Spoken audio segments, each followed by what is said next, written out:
చందమామ కథల్లోని యక్షపర్వతం అనే సీరియల్ కథ 16వ భాగం చెప్పుకుందాం.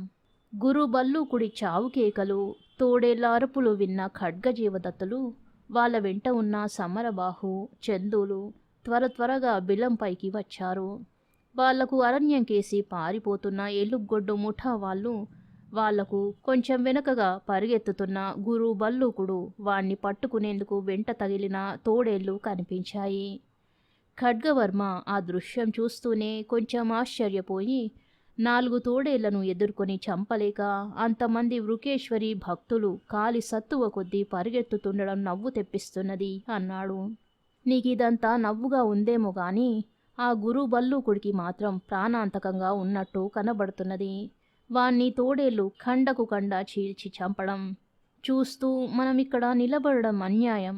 నువ్వు గురి చూసి బాణాలు కొట్టి ఆ తోడేళ్లను చంపడమో లేక బెదిరి పారిపోయేలా చేయడమో చెయ్యి అన్నాడు జీవదత్తుడు.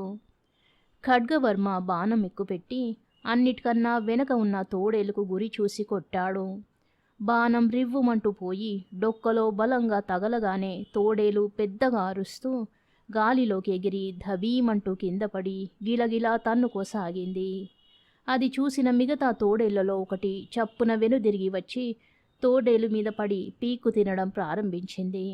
ఖడ్గవర్మ మరొక బాణం ఎక్కుపెట్టబోయేంతలో సమరబాహు అయిష్టంగా తలాడిస్తూ, అయ్యా, ఆ తోడేళ్లను చంపడం ఎందుకు?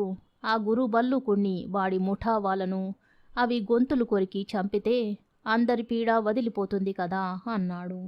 సమరబాహు, ఈ బల్లూకుడు వాడి ముఠా చచ్చినంత మాత్రానే అందరి పీడ విరగడైతే ఇక లేనిదేమిటి?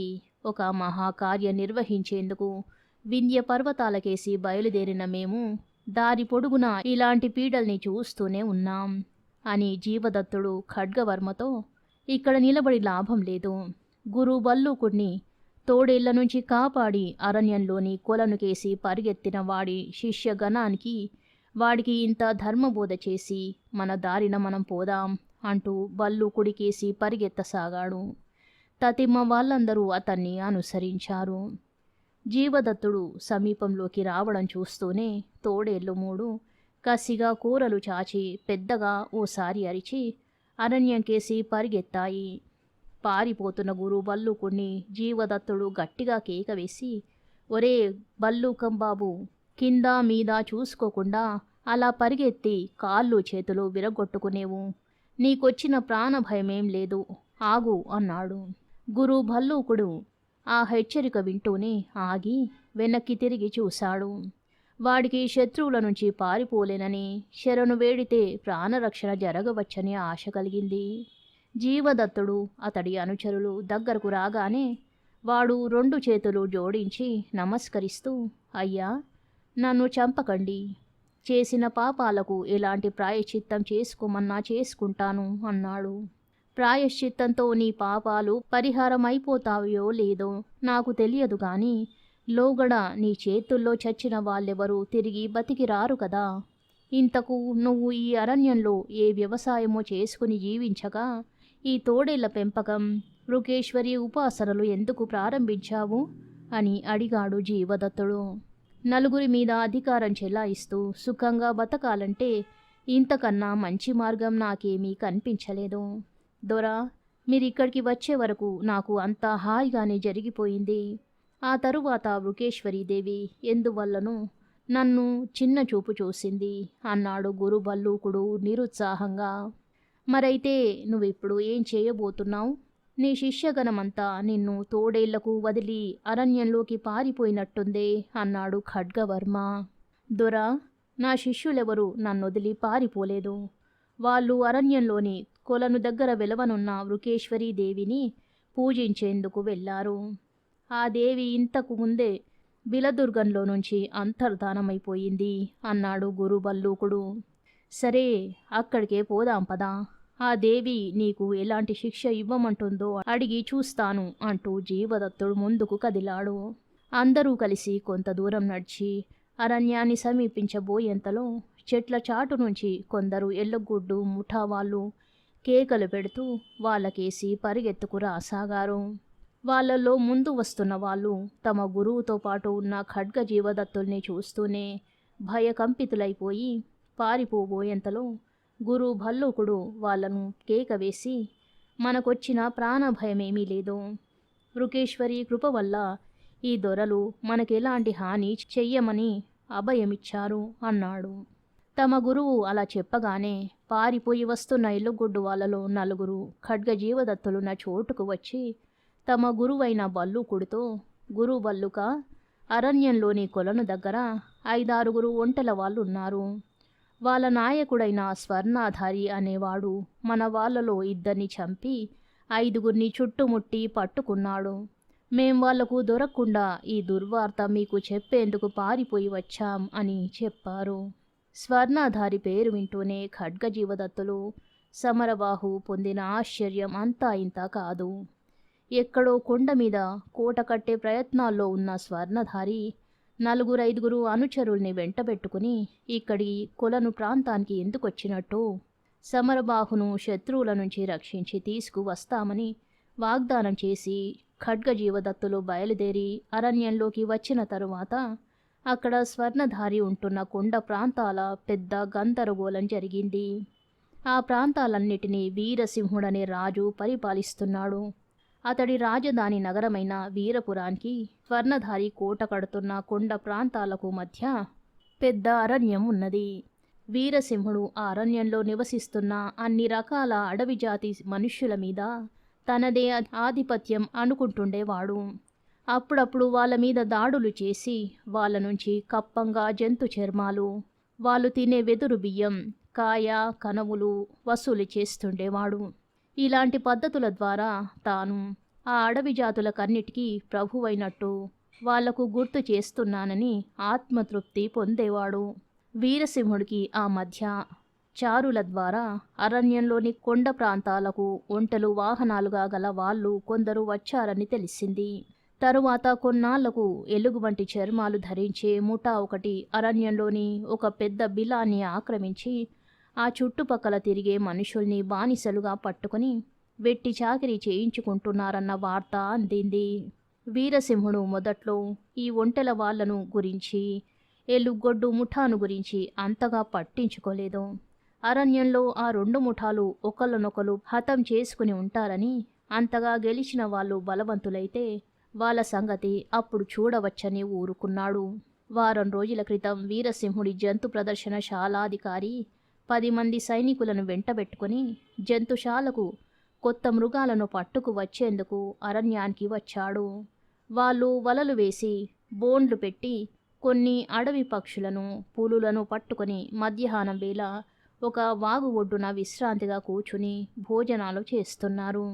రాజుగారి సైనికుల్లో ఒకడు అందరికన్నా ముందుగా భోజనం ముగించి ఎండవేలప్పుడు చెట్ల కొమ్మల్లో ఏదైనా వింత పక్షులు కనబడతవేమో అని చెట్ల కిందుగా నడుస్తూ అరణ్యంలో కొంత దూరం పోయాడు.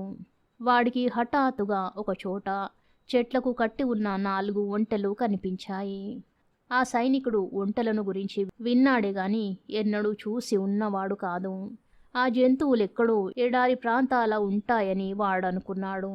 కానీ అవి వీరపుర రాజ్యపు అరణ్యంలో కనబడేసరికి వాడు ఆనందాశ్చర్యాలతో కింద మీదైపోతూ వాగు దగ్గరకు పరిగెత్తుకు వచ్చి జంతు ప్రదర్శనశాలాధికారితో ఆ శుభవార్త చెప్పాడు. ఒంటెలా? ఏవి? ఎక్కడా?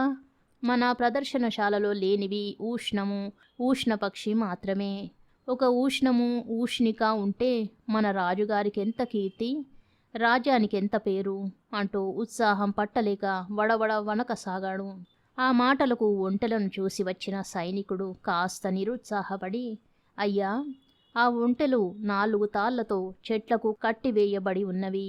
ఆ మాట చెప్పాను, మీరు సరిగ్గా విన్నట్టు లేదు. వాటికి యజమానులెవరో ఉన్నట్టుంది అన్నాడు. యజమానులుంటే మనకేం? ఈ వీరపుర రాజ్యంలో ఉన్న ప్రజలకు, అరణ్యాలకు, నీటికి, గాలికి, ఒక్క మాటలో రాజ్యం పైన విస్తరించి ఉన్న ఆకాశానికి కూడా యజమాని మన వీరసింహ మహారాజు గారు. తెలిసిందా? మీలో 2-3 పోయి ఆ ఒంటెలను ఇక్కడికి తోలుకురండి. వాటి యజమానులన్నావే, వాళ్ళు కనిపిస్తే వాళ్ళను కూడా ఇక్కడికి వచ్చి నా దర్శనం చేసుకోమనండి అన్నాడు జంతుశాల అధికారి. సైనికులకు భయంగా ఉన్నా తమ పై అధికారి ఆజ్ఞ నిర్వహించక తప్పదు గనక నలుగురు బయలుదేరి ఒంటెలున్న చోటుకు వెళ్లారు. ఒంటెలు ఎప్పటిలాగే చెట్ల కింద పచ్చిక మేస్తూ కనిపించాయి. దగ్గర్లో ఎక్కడా వాటి యజమానులున్న సూచనలు కనబడలేదు.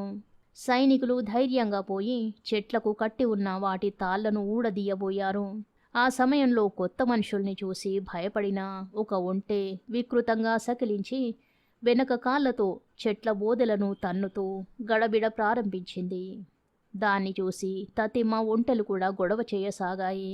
ఉదయాన్నే అరణ్యానికొచ్చి బాగా ఎండ ఎక్కే వరకు వేటాడి అలసిపోయిన సమరబాహు అనుచరులు నలుగురు ఆ దాపుల్లోనే ఉన్న ఒక నీటి కొలను దగ్గర చెట్ల నీడలో కూర్చుని విశ్రాంతి తీసుకుంటున్నారు.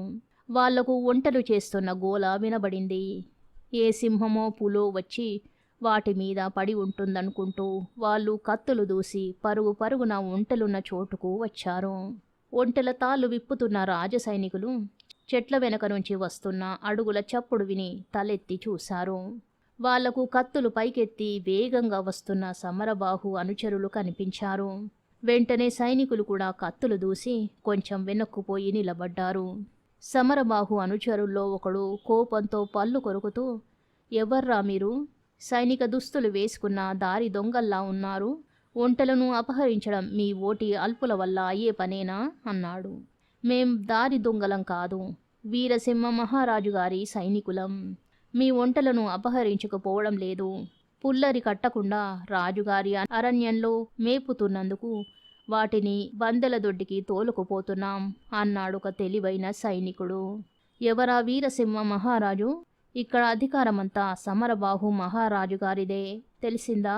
వారి ఒంటెలను దొంగలించడానికి వచ్చిన మిమ్మల్ని విచారించి శిక్షిస్తాం. ఆయుధాలు కింద పడవేసి లొంగిపోండి అంటూ సమరబాహు అనుచరులు ముందు కురికారు. పారిపోయే అవకాశం లేదని తెలుసుకున్న వీరసింహుడి సైనికులు వాళ్ళను ఎదిరించారు. అప్పుడు జరిగిన కత్తి యుద్ధంలో 2 రాజ సైనికులు చచ్చారు. ఒకడు గాయపడ్డాడు.